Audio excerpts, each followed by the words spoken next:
Good evening, Whakala Flahiatu, and welcome to tonight's bulletin of BCN News. Leading the news tonight, the government will be undertaking an organisational restructure of the public service. There will be new departments and a new ministry. Premier Dalton Tangilangi confirmed Cabinet's approval of the restructure last week, but some of the heads of departments are not happy, especially about the lack of consultation. Here's more. Premier Dalton Tangilangi was on radio's News of the Week program last Friday and said that Cabinet had approved changes to some of the departments of the public service and that he is aware that some public servants will not be happy about these changes. These are one of them, the things that we're working on now, like the restructuring, just some changes to the main structure of government. Which has been passed by Cabinet. I know some of them will not be very happy with it because they're used to their old ways.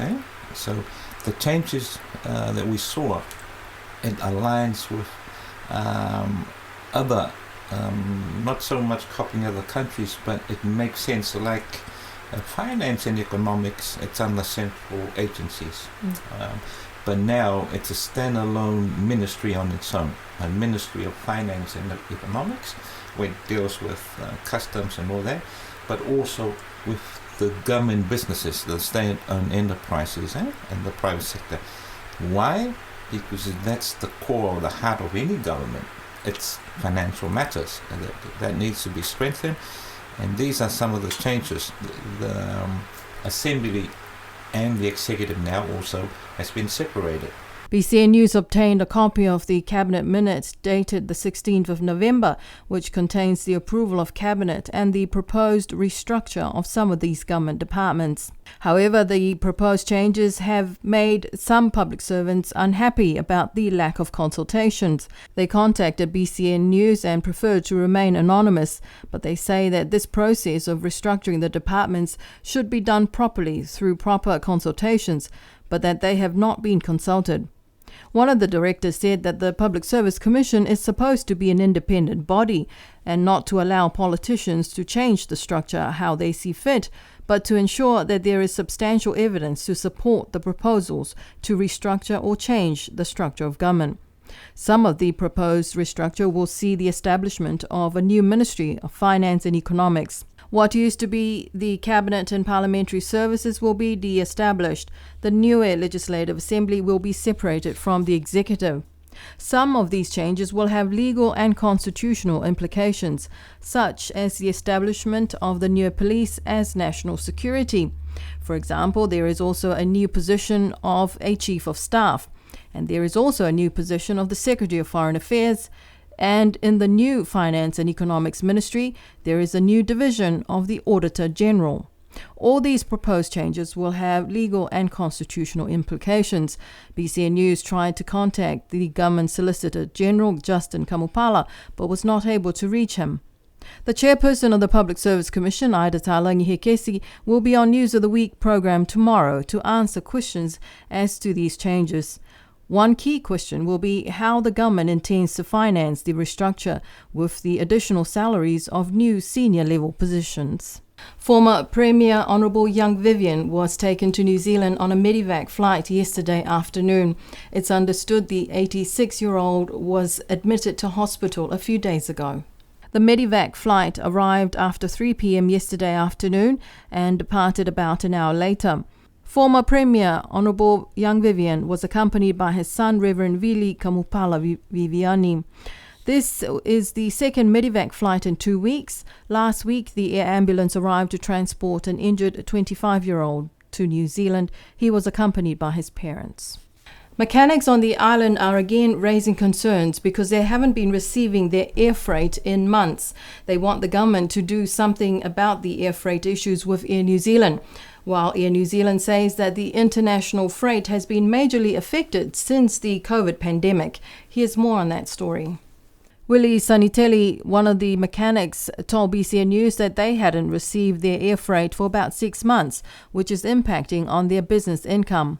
He said that the government should do something about this and raise these issues with Air New Zealand because this has been an ongoing issue since last year. BCN News reached out to Air New Zealand and received a statement from their global sales manager for cargo, Alex Larson, who said that their response hasn't changed when the same concerns were raised with them in May this year.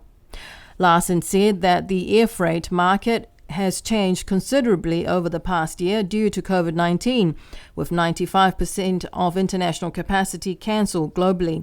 He says that they're proud to be able to operate an A320 once a week into Niue, which is an important link for Niueans. The statement said what cargo is uplifted is typically determined by which product is booked by the shipper's freight forwarder. However, there have been some instances where medical items, which have a high uplift priority, have displaced other cargo types. With limited capacity, Air New Zealand would ask that any urgent goods are flagged as such by the freight forwarder. Meanwhile, Willie Sanitelli is calling on the government to do something about the freight situation because for businesses like his, they don't receive the government's wage subsidies. If they don't get their car parts, then that will impact on their cash flow. BCN News contacted the government seeking more information on the air services agreement with Air New Zealand to see if these freight issues were raised and addressed during the negotiations. Acting Secretary to Government Gayleen Tasmania said that she was not able to comment at this time as she doesn't have the relevant information about the air services agreement with Air New Zealand. The two villages of Alofi North and Alofi South joined efforts as Alofi Matakaukia Whanga to commemorate and celebrate the history of the church and those who served the Alofi Ekalesia over many years. The day was very successful, and the congregation of the Alofi Ekalesia raised more than $71,000.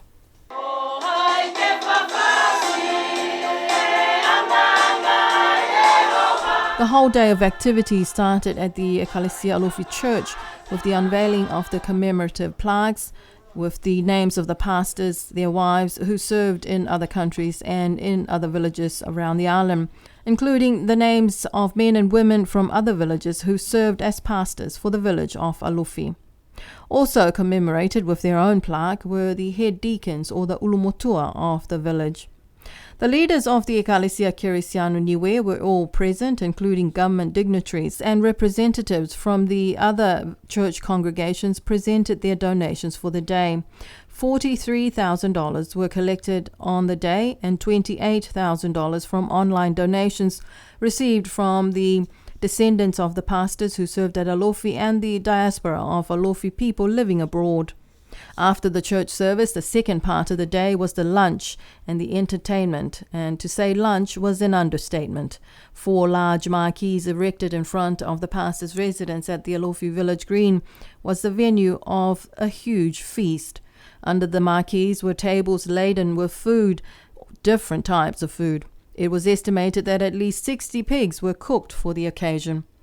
There was more food than the guests were able to consume and take home. In a demonstration of a community joining together, the people of both the villages of Alofi North and Alofi South, the descendants of the pastors who served in Alofi and pastors from Alofi who served elsewhere, all joined with the Ekalesia of Alofi to put on this successful event.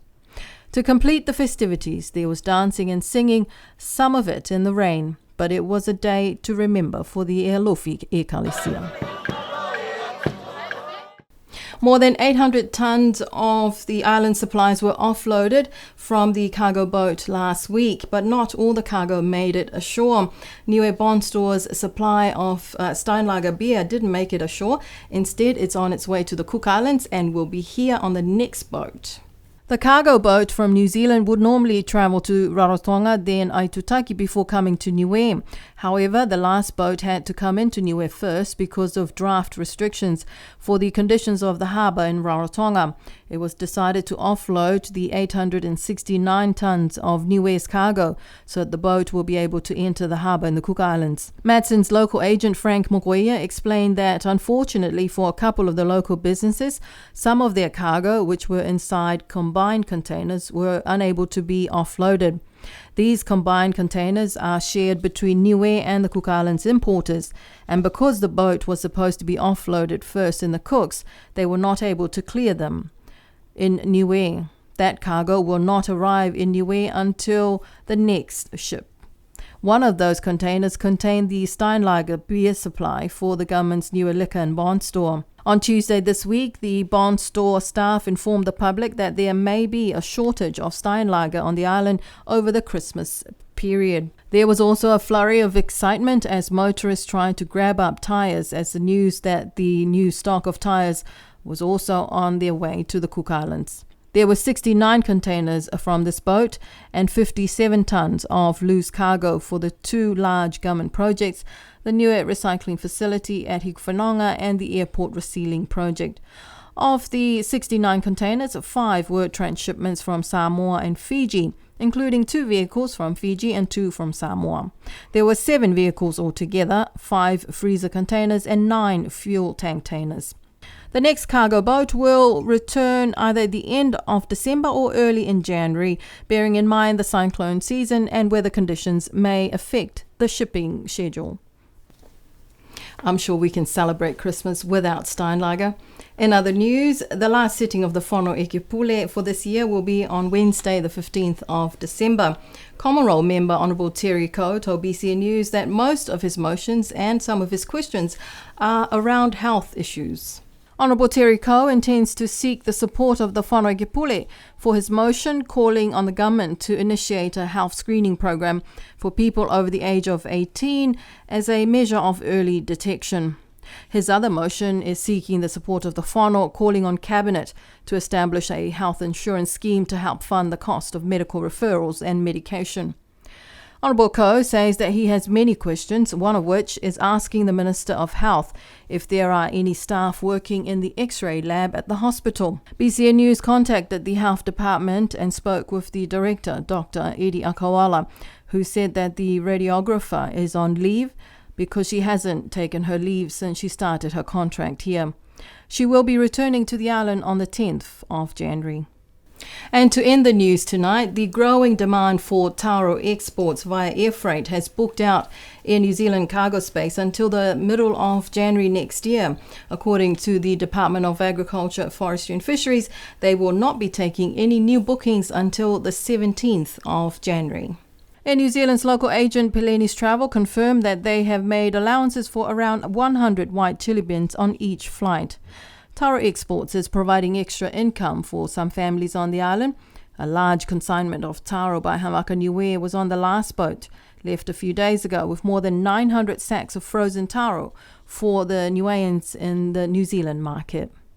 And I'm sure there'll be many Niueans and family and friends in New Zealand enjoying taro on their Christmas menu this year. That's the news for tonight. Do join us again on Tuesday next week for our bulletin in Wangahau. Until then, you have a wonderful weekend. Good night.